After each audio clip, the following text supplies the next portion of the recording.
L'actualité internationale nous mène au Mali. Cheikh Tidiane Diao, publication d'un manifeste pour mobiliser la jeunesse contre la dissolution de partis politiques. Oui. À Bamako, des jeunes issus de la classe politique et de la société civile ont rendu public un manifeste ce dimanche. Le texte vise, au-delà des partis, à mobiliser la jeunesse contre la possible dissolution des formations politiques par la junte militaire au pouvoir. Pour se faire entendre, ce rassemblement des jeunes Maliens entend mobiliser du nord au sud et de l'est à l'ouest du Mali, non seulement pour défendre le multipartisme, mais aussi pour appeler au retour à l'ordre constitutionnel dans le pays.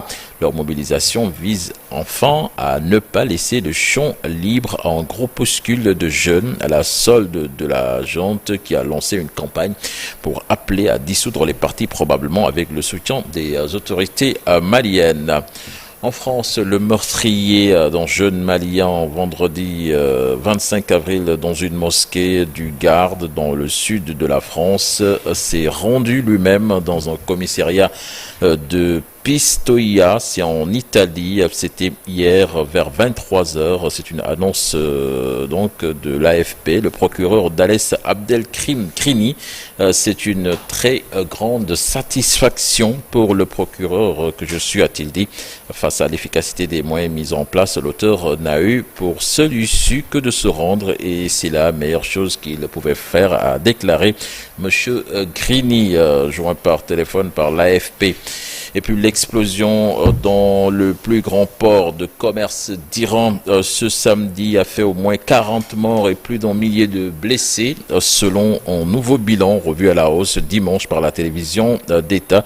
Pour l'heure, donc, 40 personnes ont perdu la vie des suites de blessures causées par l'explosion, a indiqué Mohamed Achouri, le responsable de la province d'Hormozgan, où se trouve le port de Shahid Rajaï, près de la ville côtière de Bandar. Abbas, le guide suprême iranien, l'ayatollah Khamenei, a lui ordonné une enquête approfondie sur les causes de l'explosion.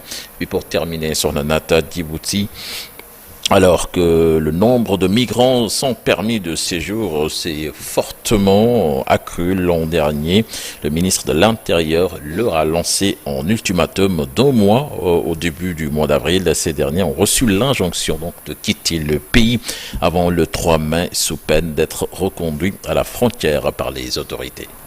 À retrouver l'actualité internationale dans une trentaine de minutes. Merci beaucoup, Cheikh Tidiane Diao. Alors, les événements de 2021-2024, Sonko et Diomaye sont-ils définitivement hors de cause? Peut-on attaquer le non-lieu? C'est le sujet de la rubrique du Djangat de ce lundi avec El Hadj Daouda dans la seconde partie. Et puis notre invité ce lundi, Dr Hassan Ka, président du panel. Le panel, c'est le parti des alliances pour la nouvelle élite, membre de la conférence des leaders de la coalition. Diomaye président, Dr Ka sera avec nous aux alentours de 8h45.